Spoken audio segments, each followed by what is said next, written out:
Hello, and welcome to another episode of my Stellaris Let's Play. This is Northstar. Hope you folks are well, taking care of each other.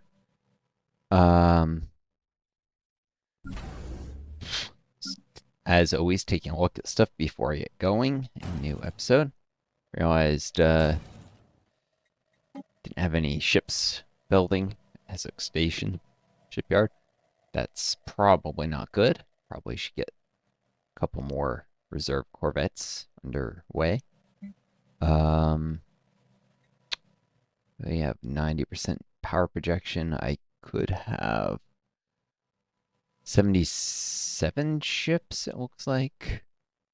75, 6, 7. Some 4 naval capacities used by Bubbles, so 81. So you got 8 more Corvettes.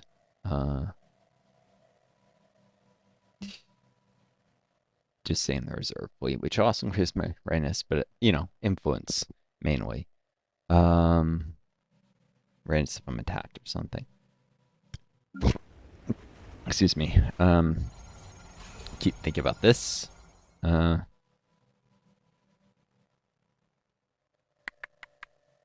300 criminal jobs.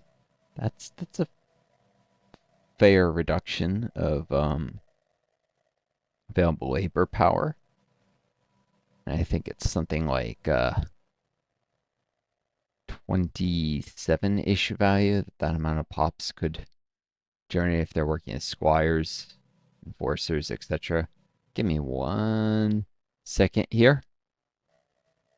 Sorry, I was trying to reduce my own air conditioner run, and fortunately it doesn't have a quiet setting. It's obnoxiously loud. However, with just iron enforcers, I was not able to keep crime under 10%.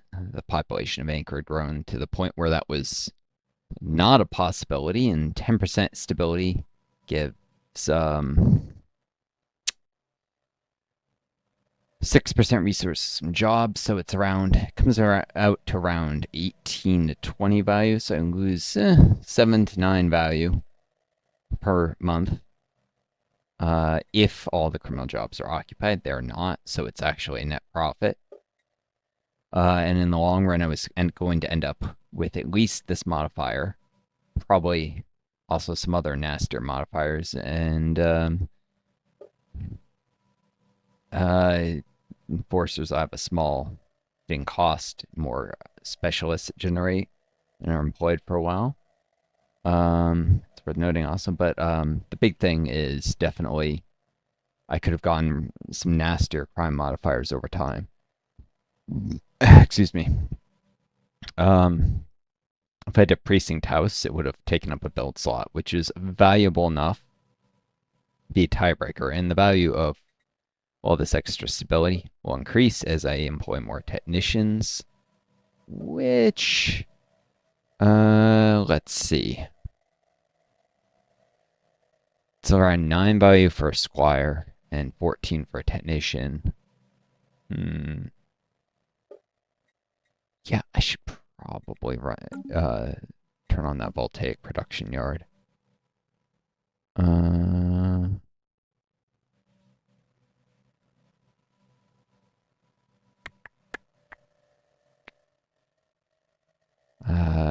just putting off a little when I get quantum energy states. After all, I can only use so much energy, and the uni will become less valuable over time. It's better to get it now. I can do more with it. But also, once I get quantum energy states, technician jobs become even more efficient. So the energy I'm going to generate, just go harder on technician jobs than I would have otherwise after this, instead of at a lower continuous pace. I do have that Kaisha guy, idle, Gal, actually. Where does it? Wait, where is the Rishitoid? Should probably have paid a little more attention. Oh, here. Right. Staying away from it. Science ship shouldn't get it in, probably. Yeah, once Vitson is finished selling, I can assign Kaisha. her drawbacks all come from being on the council. So as a governor, she's just a level 4 governor that, you know, I can't normally recruit level 4s off the bat. Of course, you know, these folks actually have useful traits. I might hire Eileen Wade here right before this expires, see what her second trait is. Or Bagog. Bagog has the advantage of this species doesn't have quick learner, does it? Oh no, it does. It has quick learner, just like and spare organs. Yeah. In that case, that's actually absolutely a superior quality official. So I might try and hire this one, see what the second trait is. It's useless to fire this person and try this one. I'm delaying because it's not gonna pay off super well. And the way it would pay off is extra jobs in Hesek, which oh, you know, I should probably run more farmers instead of technicians.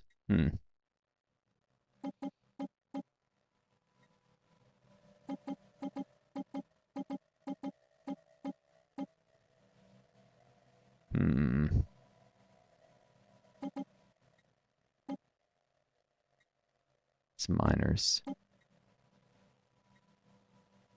And just unemploy until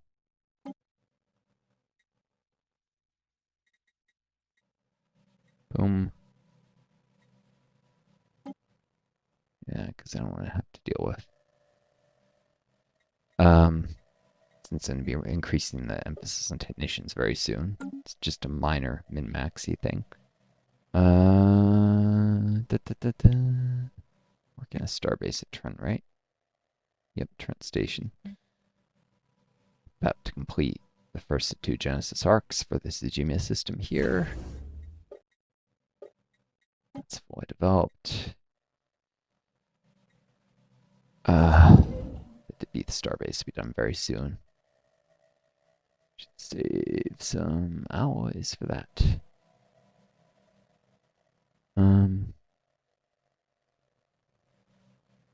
Cool. Some background noise here. I need a sec to focus my mind. Sorry about that. Sometimes it's just my brain easily distracted. I did notice, took a sec while I was not really able to focus. Look at my science ships. I do think swapping off is in order here. Oh. That's not.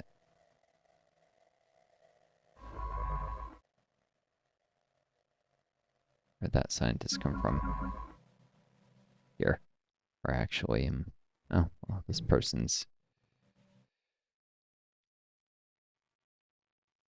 I'm gonna have to redo this, aren't I? Oh. If I'm going Galactic East, which is probably smart. But,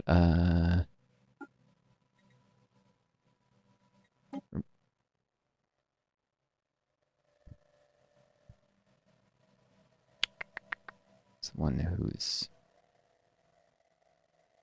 meticulous but not. Oh, there we go. That's the one there.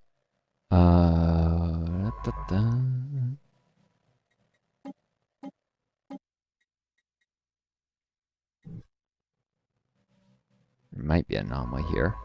I'm gonna have to redo the head of research here, but this one, who's both in some danger from Shitoid, if I'm wrong, and also is doing Acid Scar, which I've never seen do an anomaly. Next should, yeah, probably not be someone with extra anomaly chance. Alright. Let's get some music for y'all. Oh, that song again. Yeah, my brain can get distracted, especially I'm under a ton of stress lately. I'm in a not particularly stable living situation, like it's only month to month, which makes it worse on top of everything else that I'm dealing with, having to worry about should I renew another month later, or should I, can I get a real apartment set up soon enough? And roommate hunting has been tough. Not enough people respond to stuff I put out for that. Oh, sorry, I just don't decide to bleed. With my long COVID, it does a number on my health. Right now, my wounds are healing a little slow or erratically. Not all. One of them's healing really fast, and then others slow. It's like it's erratic, like I said. And they'll change paces. Parts of my body will get like really red and inflamed for no reason. Others will have abnormally low blood flow. It's someone was cleaning, and I was getting dizzy from the chemical fumes because the blood-brain barrier is a little compromised with long COVID, and so the small amounts of chemicals get into your bloodstream from respiratory mucous membranes can then get to your brain easier, and even trace amounts can cause like dizziness of stuff that wouldn't affect most people at that concentration. There's just so many problems I have to deal with long COVID. Anyways, let's go. Or unpause, anyways.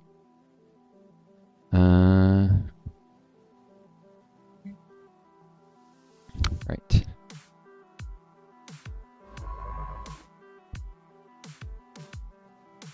To remap some of these.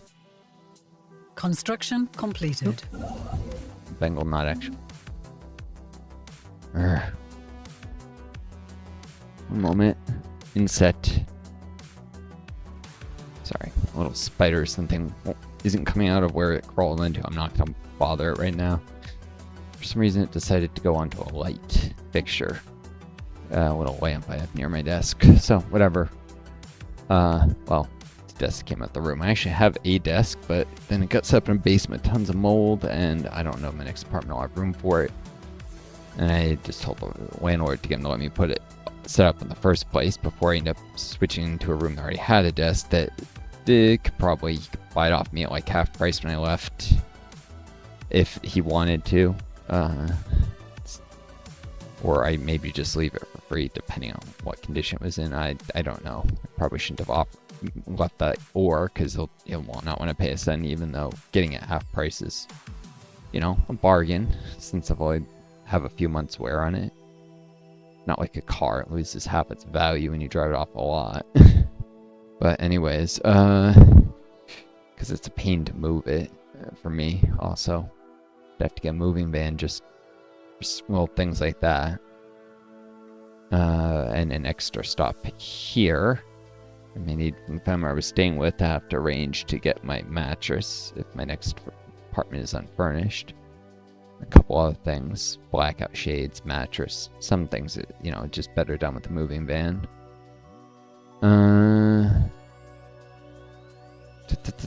Why am I looking over here? I mean, I could leapfrog to this system. The world is called Lone Defender. Interesting.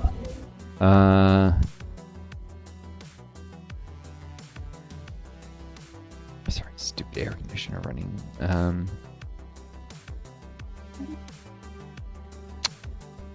I mean, I'm going to absorb this empire later. I have no particular reason to leapfrog to anything. No, it'll waste a bunch of influence.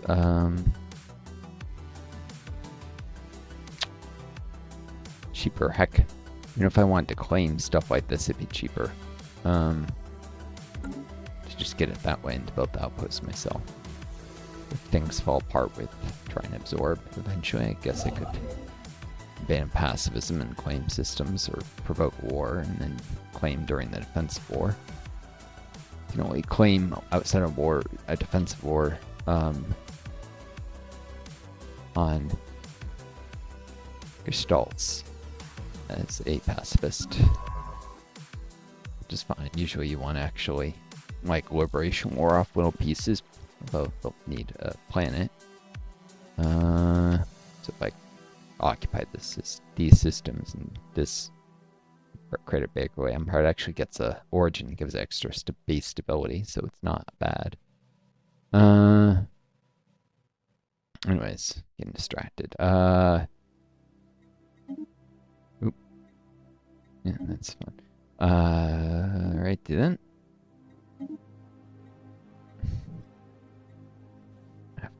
head into, looks like this is into the Harantes dust clouds. That's why I can't see too far in. I'd like to survey habitable worlds if for no other reason. And they do give me information on whether I'm sure I want to survey the asteroid. Could be a wood maybe. I'm not sure I can see him. I only have so much time to survey stuff going through here. But I take the risk.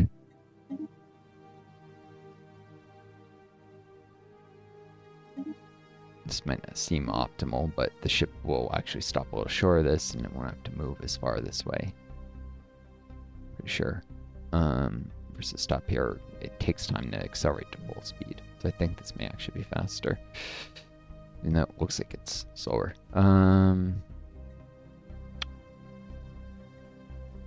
Poking my head into this dust cloud. I guess if I go boom, boom, I could just try and survey that. We'll see how it works. But it's probably actually better to go here, move the short distance hyperplane, and the short distance this instead of crossing this system. It may actually be faster. I'll get more sensor and data on other systems. A little bit of micro, I'm gonna have to keep an eye on that science ship. Gnats getting in.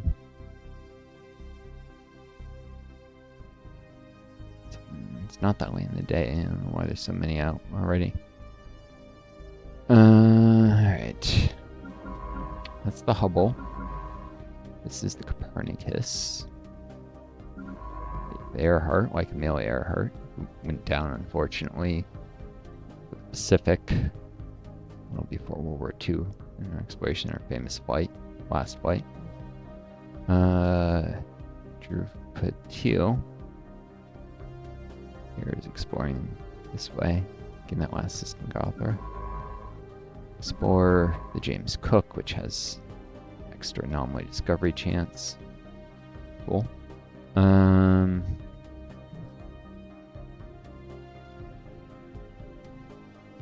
boom, boom, boom, boom. Boom. Apparently I can't see the system. I don't have enough sensor range or something. And the discovery. Which is surveying an astral scar, which I'm pretty sure can't give an anomaly. Maybe can, and I just haven't seen one, who knows.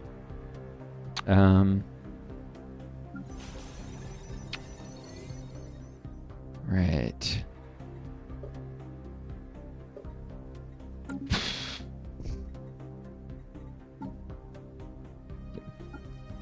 Pops. 2 pops living on the anchor, right? Robots that I don't yet have the ability to do machine templates. Let's think about the route and the 2 types of pre-sapiens. I was thinking about the route to strength of our ascensions. There's a few things here. The best pop efficiency in the game comes from... Sorry, stupid. Desk... corner caught something. Or, anyways, the best pop efficiency comes from mutation ascension. Shoot, hold on. Sorry, moving stuff around. The stupid power core got caught on the edge of this. Of all the laptops I've seen, I've never seen one with such a ridiculous power core design where nobody bothered to round the edges so it gets caught and stuff 100 times easier. This is just lazy and shows a lack of attention to detail. It pisses me off.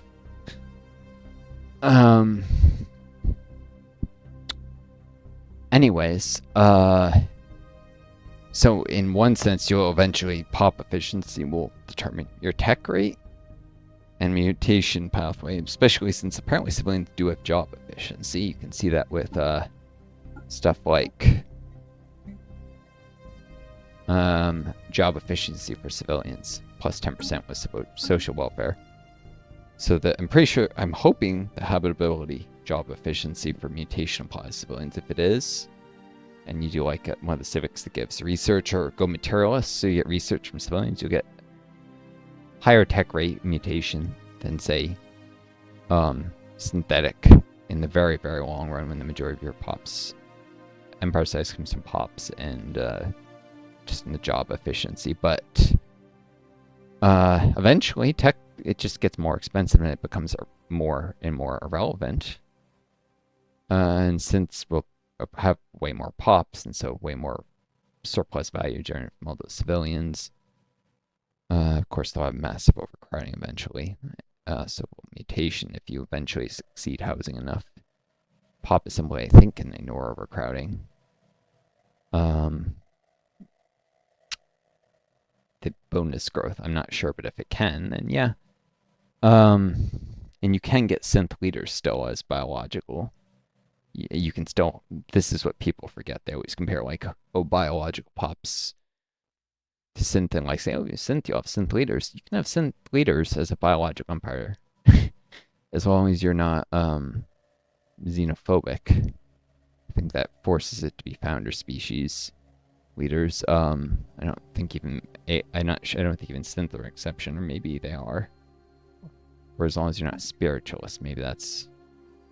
Eventually, I have to swap out a spiritualist because it forbids for full AI rights. But so I can eventually get, as long as I'm willing to go out a spiritualist, synth leaders with the, like, their internal machines trait. I'm assuming I can still give that to pops eventually. So you can still get immortal leaders, but that being said, for most of the game, the massive pop growth bonus of synth, especially the fact that it ignores it's bonus growth, so it at least ignores logistic growth when it starts getting native before you reach overcrowding. Yeah, synth is just stronger. Being like individualist machine empires is stronger. It's kind of ridiculous that they didn't make biological stronger. They kind of talked about making it competitive, and they made it a little stronger than it was before, but still not at all competitive with synthetic or even cybernetic ascension.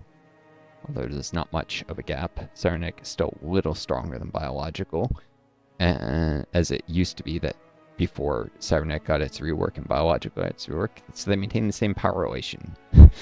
Synth is way ahead of anything else. Cybernetic is way behind that. Biological is just a little bit weaker than cybernetic, although you can more easily go spiritualist which spiritualist is a very powerful ethic, and then except for the inability to do AI leaders, and Sonic is still the weakest ascension. I doubt that will change when it gets its rework either. So, alright, this... okay, I don't mind this song. The beginning is I thought it was going to be a different one. I actually like this song after it gets beyond the... That damn air conditioner. It's so freaking loud. And I hate this. Window ACs never detect temperature correctly. They'll sometimes run when the set point is above the outside temperature. I've seen it happen. Like, they'll run constant. It's like, what the hell? Not necessary. Just passive heat diffusion should get close to the set point. Or sometimes, like, I've set... Once experimented with setting a temperature up to like 80-something degrees when it was 60 out on a window AC and it still ran. These damn things, their thermostats suck. People buy them because, ooh, they just, oh, it keeps it so cool. Yeah, it's because it freaking just runs all the time. Energy inefficient, obnoxiously loud. Of course, no housing unit ever seems to have central AC, which is quieter and more energy efficient. And yeah, possibly because it's more expensive to set up. How much people pay for housing in the US, they should be able to get that, but no. There's a freaking artificial housing storage. Most of the price is actually in just land that you can build on, which you can see in how much even undeveloped lots cost, which are always gonna...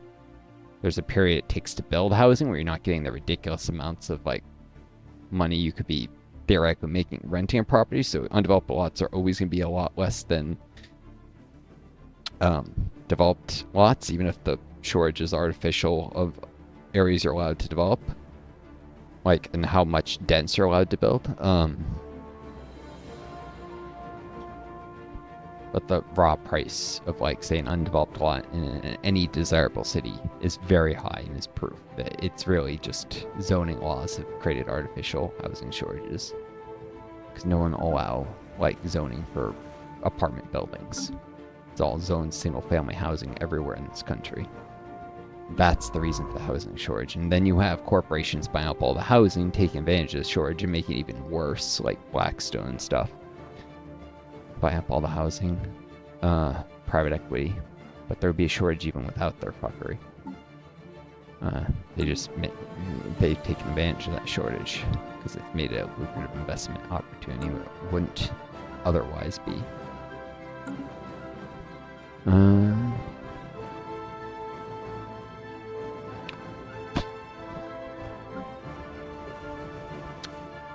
Only civilians and synth to grow pop. I should start considering focusing on Anchor instead, because there's still more room for growth here, and I could actually use more technicians and squires eventually, so. I'm still going to resell the robots, though. To synth. A decent number of worker jobs here.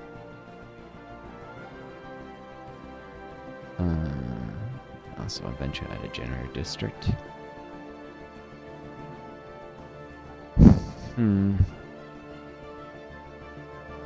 So be some technician ones too.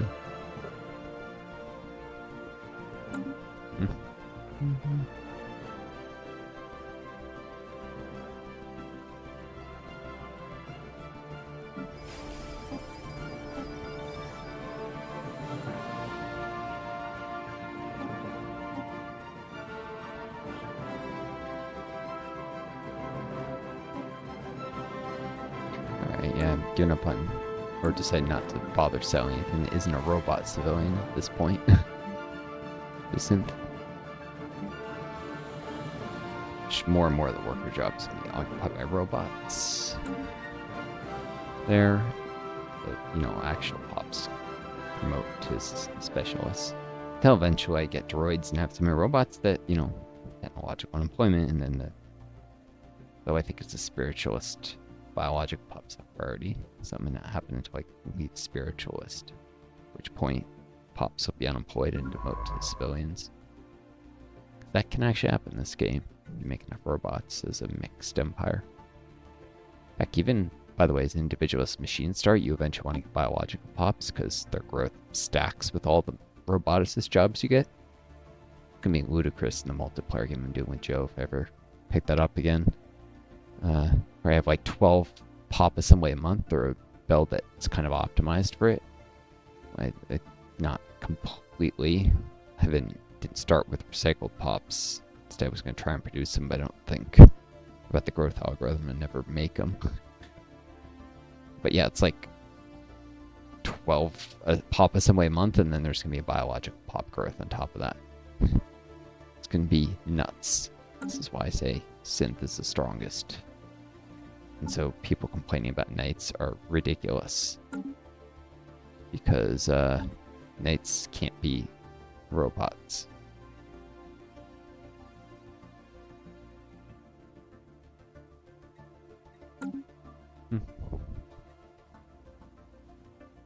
Like you can't be Knight's Origin and have a machine empire origin, even individualist. Machine Empire's primary species, founder species. Which is actually one of the events that if you're already have your pop's already synthetic, you get a happiness bonus from.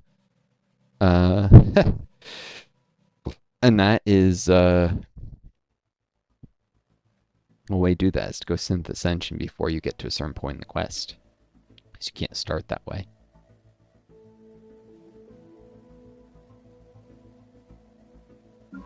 I may do another run of that. Maybe a materialist Toxic God run at some point.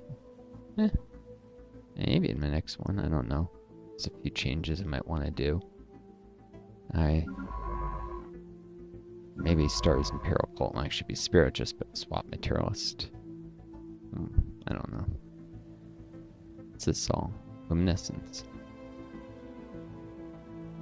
Huh. Alright.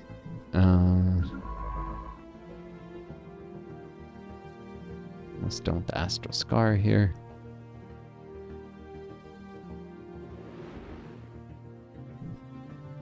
Ah, the Philippines is settling Sejimia Prime.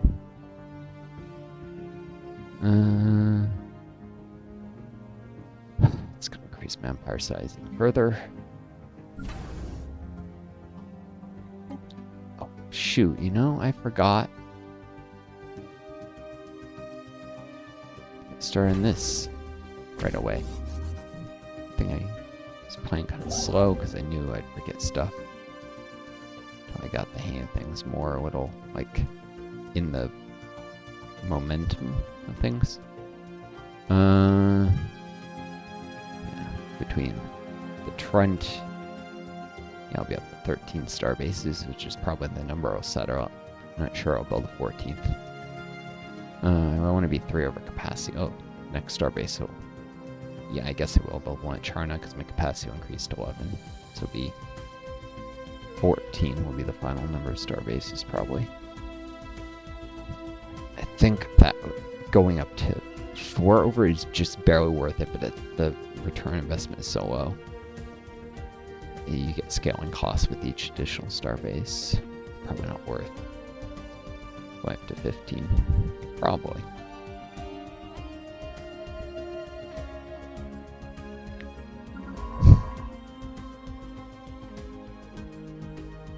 Let's see. Paying an extra 25%.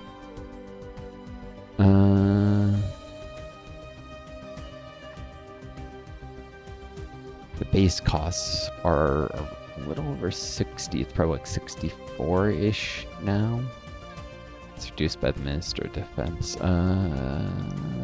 It's like 16 plus. Yeah, it's super marginal on that last, that 4th over. It's probably like a net profit of 1 energy.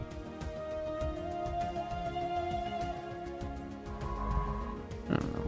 Maybe I'll do 1 on the border here as a defensive asset rather than for, you know, I still tool it economically, but still a speed bump for the eye.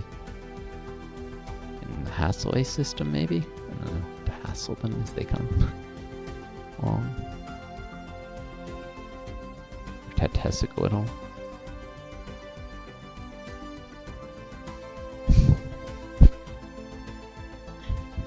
Protected against any lightning strikes before I've upgraded the reserve fleets fully. That's probably not unwise.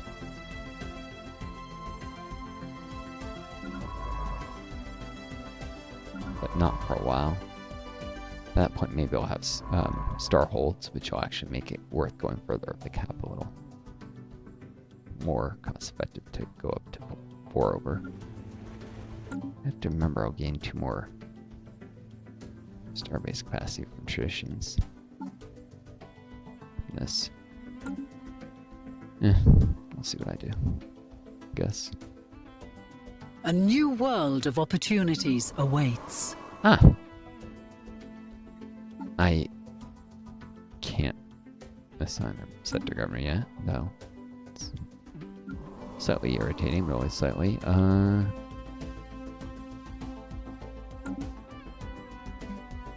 I'll just minimize that.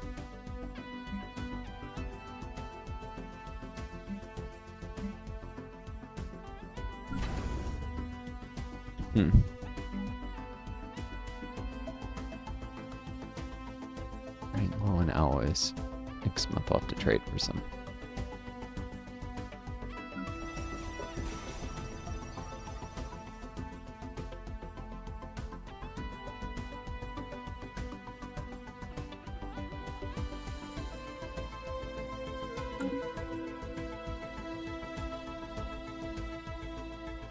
Enough of that song. It's too distracting. Carpet brain knot. Shoot.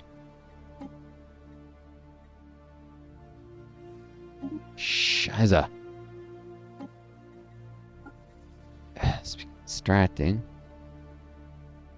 distractions. I forgot I let 2 of those toasts expired, and I wish it would at least tell you one's about to expire sooner. Oh, let me read them off to you.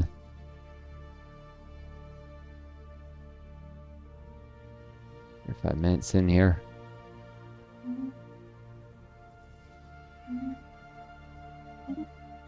Wait, when did they expire? I thought it was on the 5th? Let me double check. Before Apocalypse passed, what was their... I thought there was something March. Maybe I didn't miss anything and I'm just... brain fart here. Silent Shout. No? Okay, it was May that Apocalypse passed. I didn't miss anything. Oh well. Just thoughts. Something on my mind. I guess I get this out of my brain so I can more focus. I had been thinking about population growth. So we're noting there are a lot of factors that affect it in the real world. Like, there's some evidence that more religious people, well, pretty strong evidence, tend to have more kids. Although the greatest predictor is, of course, attitudes towards children and whether they're an absolute gift or a nuisance. But that's personal factors, and that's always gonna... I mean, that's partly cultural, I guess. So there's cultural factors, obviously, but religious participation, that tends to shape the culture after all, in broader ways than just actual religious beliefs. Because a lot of religions push children being like a gift and this thing to prize, so that affects the broader culture of a country. Some may not want to agree with this, but for a given level of female education, which that's actually one of the strongest predictors of whether people have kids, more educated women tend to have kids later in life, and because of reduced fertility as you get older, that tends to lead to fewer kids. Because they put off having kids till later in their career, and then they find it's more time between kids, and they're less likely to, you know, have like an oops baby if they start being like agnostic to whether it's going to happen or not, and not letting it happen if it does, and or not an oops baby, one that wasn't specifically planned for, but also there are fewer oops babies because of reduced fertility. Like it's going to take longer than average to have kids. Men too. It's not just women. It's just often there's this hyperfocus on women, but men's education levels also affect child fertility rates to some degree, just a much weaker effect. There's always a hyperfocus on women on this, but if men have to spend all this time like school, they're probably going to put off having kids till later as well, which means even if the person they marry gets more complicated, because men, it depends whether the culture allows men to marry younger women or not, because that is a factor too, but also men's fertility goes down as they get older. But anyways, I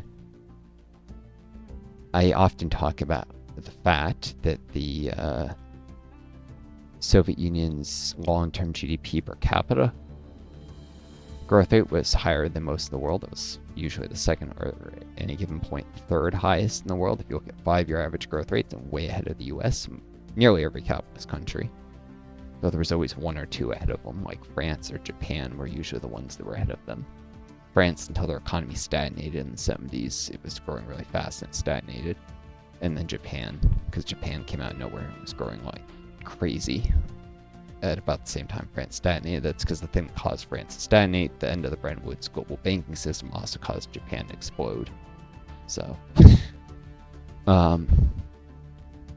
in both cases, those countries are ahead of the Soviets. But, of course, I was thinking about how I always mention that. Of course, I don't mention what was their population growth rate. How did that, you know, because that's, if you're looking at something per capita, it's important to look at how the actual population is growing with that. right?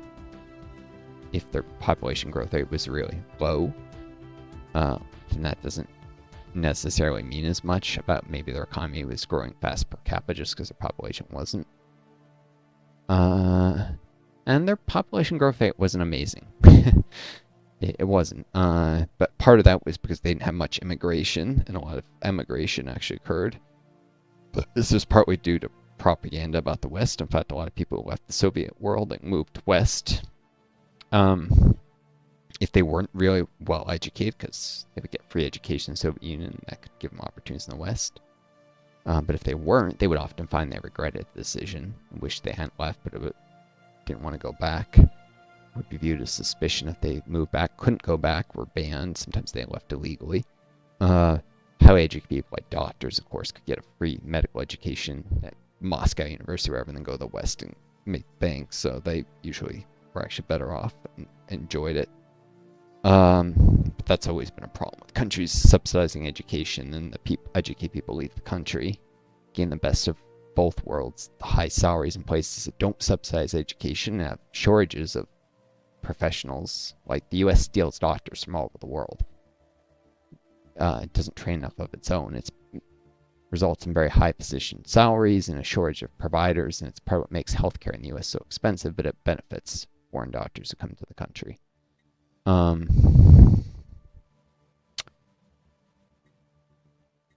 Wait, shouldn't that tech have finished? Nope, it recalculated the cost or something. Annoying. Perhaps it just reached a threshold of population growth.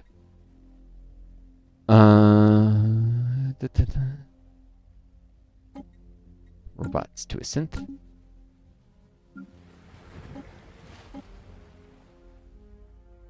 There's no robot civilians here. It's human ones. I mean, not human. Alari. Call them human. Habit. I'm gonna send these to Anchor, actually. More squires.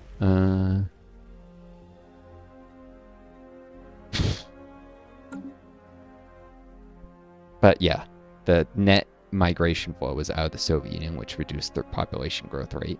And they had very high rates of women's education, which also lowered their birth rate. So this means their absolute GDP growth wasn't as impressive as their GDP per capita growth. There were countries that, because of high population growth rates, grew faster than them. But, you know, human welfare is more closely tied to GDP per capita than total GDP, much more closely. So, you know, having poor masses in a fast-growing country isn't nearly as good for people's happiness and well-being as having a smaller population that's better, you know, educated, healthier, has more social services. Oh yeah, let's set up a trade here, and then I gotta do that Apocalypse Pass thing. But for a given level of women's education and men's education rate, the Soviet Union actually had unusually high birth rates. They were low in absolute terms because the Soviets were very, and for a given level of women's rights, the Soviets are very, very aggressive about improving women's rights, improving access to contraception, and educating women. These all lower the birth rates. But compared to countries in the West, which didn't reach a similar level of development until decades later, and so then comparing the data, which it's a little apples and oranges because there's other factors, like now we have the internet, and that may have lowered birth rates, but they had higher, and for a given level of religiosity, because they basically eliminated organized religion. So for a country with virtually no organized religion, very high women's education rates, high access to contraception, strong women's rights, all of which were true of the Soviet Union, they actually had relatively high birth rates, because socialism actually increases birth rates in that people have more economic security and there's greater income equality, which is why and there's more social services. These things all improve birth rates. So they can't entirely be blamed for their poor population birth rates. That was partly because people bought the West propaganda that it's better in the US. And I mean, the US was a better developed country just because of historical reasons. It was much better developed before the Soviet Union even formed. So people moved to wealthier countries. This may have actually dragged down the US GDP per capita growth rate. Depends who you ask. Xenophobes will say that that's true, whereas more xenophilic people will say, actually, immigrants increased our GDP per capita growth rate. So depends who you ask. The data actually tends to agree with more xenophilic people in our own world. That is, immigrants help your economy grow faster, even relative to the number of people. Of course, the correlation is very weak, and that can't continue forever, and it does make things like overcrowding, lack of housing. The housing crisis is worse in the US because the population grows due to net immigration, because we're not adding housing, but we're adding population that's naturally going to lead to overcrowding. But that's a zoning issue. We could just decide to allow more housing. We just don't. It's not clear that that zoning issue wouldn't be made even worse if there wasn't immigration. People might allow even less multifamily housing if there wasn't such a housing shortage. You don't know. There's a lot of ifs, ands, maybes in this discussion, obviously.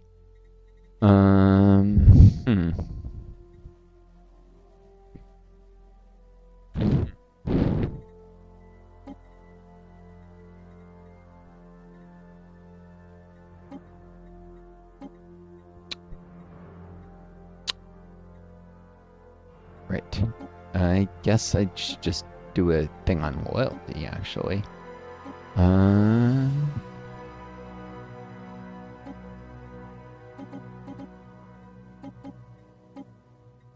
Boom. I like energy, and I kind of lie, but actually, a mineral is a little more valuable than an energy credit. All right. Apocalypse past. So I point that out because I try to have as much intellectual integrity as possible. That is, not overlook things conveniently that make my argument stronger. And one of the qualifying statements to what I've said about the Soviets' economic success is that their population growth was slow. And therefore, in absolute terms, even if it was relative to the level of women's rights, actually pretty good. They aggressively pushed women's rights, and that hurt their population growth. And they had a lot of emigration, that hurt their population growth. So that's one of the big asterisks to the fact that their GDP per capita growth rate was good, is that their population wasn't growing very fast. So it was easier to stay ahead of their population growth with their economic growth. This is actually an argument against socialism, but I'm putting it out there because I believe you have to look at all sides of an argument, even though I'm a socialist and I will argue for socialism.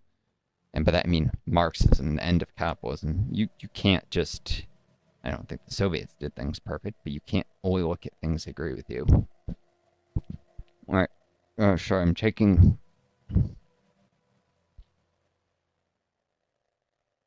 multivitamin, long COVID supplement, and an ibuprofen. Ibuprofen because my knees are killing me today, even though I took one earlier, but I forgot the supplements. I forget that too often. And they do help a tiny bit with my long COVID energy, at least the special supplement, but it's kind of expensive, so I'm stopped buying more. ELM-3 was once home to a race of reasonably intelligent beings who destroyed themselves when they were seemingly only decades away from spaceflight. The planet has recovered from what must have been immense acts of senseless destruction, but it still bears very visible scars. This is the Apocalypse Past event, by the way, in case it wasn't clear. One of the few remaining ruins on the surface holds a reasonably well-preserved stone monolith, inscribed with a message, quickly decoded by Anja Bergmeister. It is a warning from the last of the extinct species to whoever they believe would arise after their passing. It was the development of an, quote, ultimate weapon that was their downfall. Some quirk in the psychology of this species evidently rendered deterrence through mutually assured destruction impossible. Survivors, before dying of unknown causes soon after, hid this weaponry deep underground, as destroying them was difficult, and left this message to dissuade us from going looking for them. I could say then dissuaded we shall be, but no, I'm going to find those weapons. Situation log has been updated. Only from a roleplay perspective to destroy them. But also to know what was so dangerous. Spoiler, it wasn't actually something that dangerous for the, primitive technology level of this race. I mean, that's kind of predictable. That could be predicted even without having seen this event before. That they thought something was, actually something that could have been more dangerous and more highly developed. But what they actually had was, a carved monolith left as a message by one of the last members of an extinct species. It attempts to dissuade anyone who discovers the remains of this planet from seeking the ultimate weapon that led to the death of their race. It is quite melodramatic in tone, but this can be excused given the circumstances. Also, this doesn't belong under Xeno Geology. This should really be Galactic History. This says mineral formations, precious stones, or related artifacts. It's clear that when they added this collection thing, whatever devs were going through were not coordinating well, and some of them are just lazy and just threw everything into Xeno Geology, or it was this fallback if they didn't assign something else. And what it results is that you have a overfull collection of Xeno Geology. Stuff ends up in storage.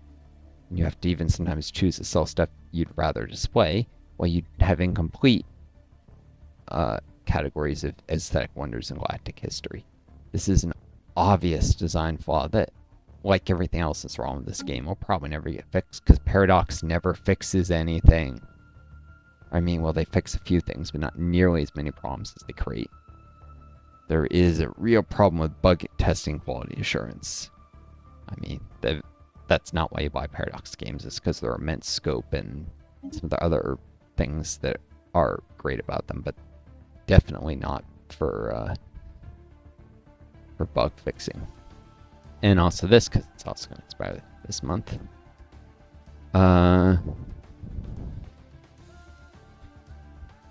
Solar Sailor.